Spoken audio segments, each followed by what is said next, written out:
Hello everyone, good morning all of you. प्यारे बच्चों, आप सभी लोगों को मैं बीजगणित में बहुपद कवर कर रहा हूं और यह बेसिकली जो है एक्सरसाइज 2A मैं पढ़ा रहा हूं और यह पूरा का पूरा बेस्ड है NCERT के अकॉर्डिंग।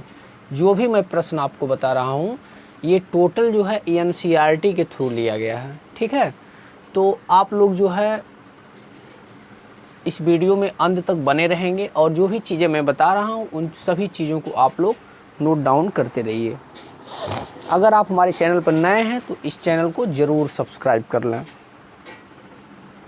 देखिए, एक्सरसाइज 2A अलजेब्रा में जो पॉलिनोमियल्स है उसमें मैंने कुछ सवालों को बता दिया है। अब जो सवाल बचते हैं उनको हम लोग इस वीडियो में कवर करेंगे। सॉरी, यहाँ पे ये 2B है, ये एक्सरसाइज आपका 2B है।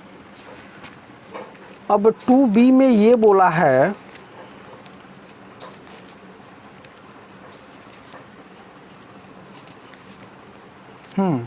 प्रश्न संख्या 12 पे मैं बात कर रहा हूँ। 12 कहा है कि ax² minus 5x plus c के शून्यांकों का योगफल और गुणनफल दोनों जो है 10 के बराबर है, तो a और c का मान पता करना है। चलिए, जो द्विघात समीकरण है ax² minus 5x plus c, इसका जो योगफल है, शून्यांकों का योगफल, अगर मान लिया जाए, माना इसके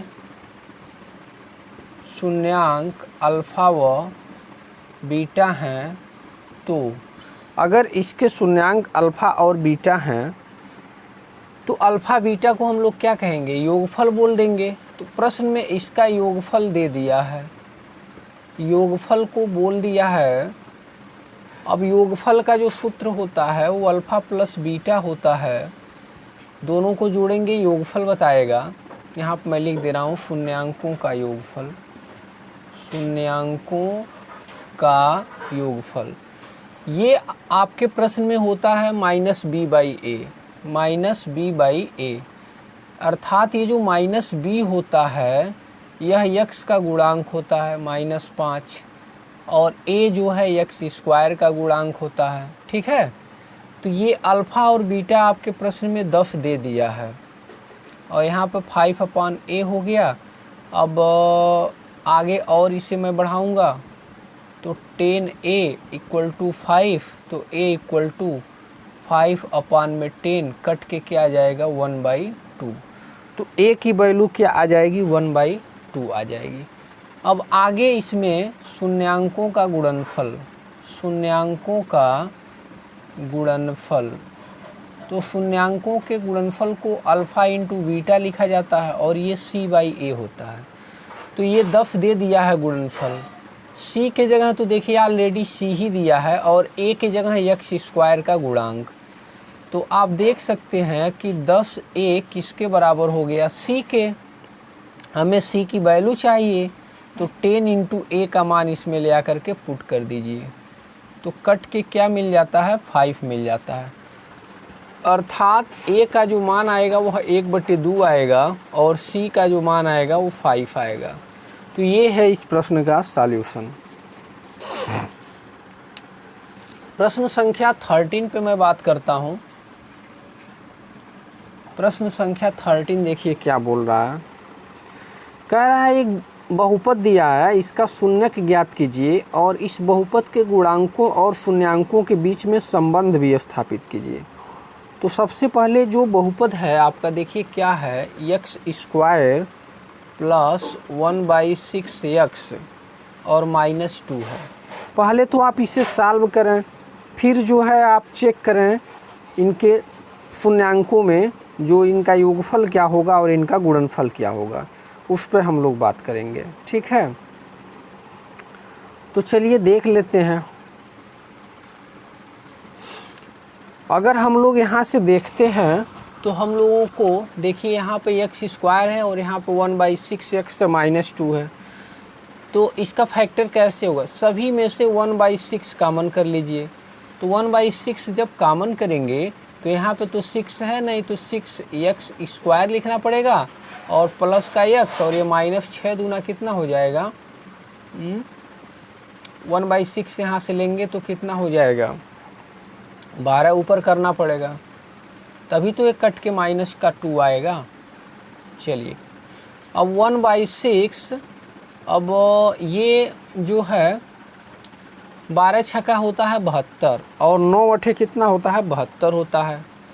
तो 6x² प्लस आप क्या कर लीजिए 9x - 8x कर लीजिए और माइनस का 12 कर लें, तो 1/6 और इसमें जो है 3x हमें लगता है कॉमन हो जाएगा, तो 2x और प्लस का यहाँ पर 3 होगा और माइनस यहाँ पे क्या हो जाएगा 4 कॉमन हो जाएगा, तो 2x और प्लस का 3, तो 1/6 के साथ आ जाएगा 2x + 3 और एक में क्या आ जाएगा 3x - 4 आ जाएगा। तो अब हम लोग जो है यहाँ से x का मान निकालेंगे, तो इसको 0 के बराबर लेना पड़ेगा, तो 1/6 और 2x + 3 और 3x - 4 बराबर किसके 0 के, तो 6 का इसमें 0 में मल्टीप्लाई हो जाएगा, तो 2x + 3 और 3x - 4 बराबर 0 हो गया। अब आगे देखिए, तो लिखा जाएगा यदि 2x + 3 बराबर 0 तो 2x बराबर -3, तो x बराबर -3/2। अगला देखिए 3x - 4 बराबर 0, तो 3x बराबर 4, तो x बराबर क्या आ गया 4/3। अब हम लोग इसके सत्यता की जांच कर लेते हैं, सत्यता की जांच। तो सत्यता की जांच में शून्यांक इसके 2 आ गए, इनका योगफल आप कर लीजिए।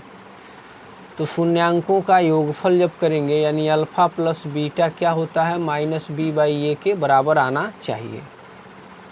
तो अल्फ़ा आपका आया है -3/2 प्लस बीटा आपका है 4/3 बराबर b का कोफिशिएंट क्या है 1/6 है। चलिए इसको पहले हम लोग सॉल्व करते हैं। 3 2 6 हो गया, 2 तिहाई 6 -9 प्लस 3 दूना 6 और 2 चौका 8, तो देखिए क्या आ गया -1/6 आ गया। अब -b/a में जब रखेंगे तो वो भी कितना आएगा, वो भी देख लीजिए माइनस, और b का कोफिशिएंट क्या है 1/6 और a का क्या है 1, तो देखिए ये भी किसके बराबर -1/6 के ही बराबर आ गया। ठीक है, तो इस तरीके से चेक हो जाएगा। चलिए अल्फ़ा इंटू बीटा में भी चेक कर लिया जा रहा है, तो अल्फ़ा इंटू बीटा क्या होता है c/a, अल्फ़ा है आपका -3/2 इंटू बीटा है 4/3, तो 4 तिहाई 12 माइनस का 12 और बटे 6 कटेगा तो क्या आएगा -2 आएगा। c का मान आप देख रहे हैं -2 है c के जगह, और a के जगह क्या है 1 है, इसलिए LHS और RHS सब यही आएगा। यह एक अच्छा प्रश्न था। प्रश्न संख्या मैं 14 पे बात करता हूँ।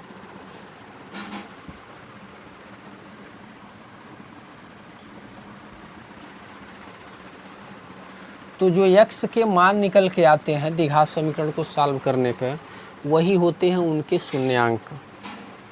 प्रश्न संख्या 14, वही सेम प्रोसेस है लगाने का, 7y² - 11/3y और -2/3। चलिए अब यहाँ से पूरे से 1/3 मैं कॉमन करूँगा, तो इसमें है नहीं, तो 21y² - 11y और माइनस क्या बचेगा 2 बचेगा, क्योंकि उसके नीचे 3 था उसको मैंने बाहर निकाल लिया है। अब 21 दूना 42 होता है और 14 तियाँ 42 होता है, 14 तियाँ 42 और 14 से 3 घट जाएगा, फिर अपना काम बन जाएगा 1/3। देखिए जो गुणनखंड का प्रोसेस है, पहले यह 21 का आप गुणा कर लीजिए इस 2 में, यानी जो भी x² या y² होता है उसके गुणांक का हम लोग गुणा कर लेते हैं अचर पद में। जो आता है उसमें ऐसा फैक्टर करते हैं कि जोड़ने घटाने पे ये मिडिल टर्म आ जाए। तो देखिए मैंने जब गुणा किया तो 42 मिला, और 14 में 3 का जब मैं गुणा करूँगा तो हमें एक तरीके से 42 प्राप्त हो जाएगा। ठीक है, तो 21y² माइनस 14y और प्लस का 3y माइनस का 2, तो 1/3 और 7y कॉमन होगा तो 3y माइनस 2 और प्लस 1 कॉमन होगा तो 3y माइनस 2। अब 1/3 और 3y माइनस 2 और 7y प्लस 1, तो y का मान निकालने के लिए 1/3 और 3y माइनस 2 और 7y प्लस 1 बराबर 0 करेंगे। तो 3y माइनस 2 और 7y प्लस 1, ये 0 में 3 का गुणा होके 0 बनेगा, तो 3y माइनस 2 बराबर 0, तो 3y बराबर 2, इसलिए y बराबर क्या आ गया 2/3 आ गया। अब यहाँ से लिया जाएगा 7y प्लस 1 बराबर 0, तो 7y माइनस 1, तो y बराबर माइनस 1/7। अब जो है इसके दो मूल हमें मिल गए, एक मिला 2/3 और एक मिला माइनस का 1/7। ठीक है, अब हम लोग जो है इनके शून्यांकों की मदद से हम लोग सत्यता का जांच कर लेते हैं। तो देखो बच्चों, basically alpha plus beta minus b/a होता है। तो अल्फ़ा आपके जगह कोई भी एक वैल्यू ले लीजिए आप, मान लेते हैं 2/3 है, और प्लस बीटा क्या है माइनस का 1/7 है। जब इस लेफ़्ट साइड का आप सॉल्व करेंगे तो आपको मिलेगा 2 - 1 और इसके नीचे 3 और इसके नीचे 7।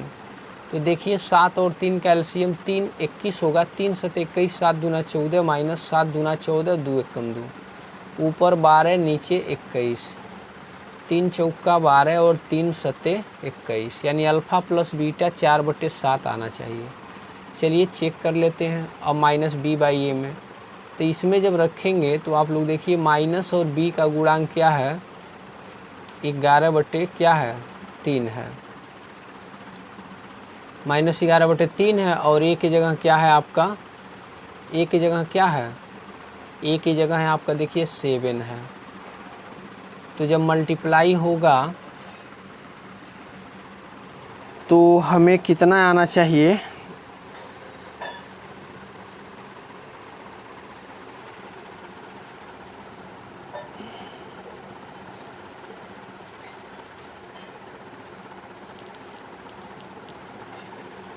देखिए मैंने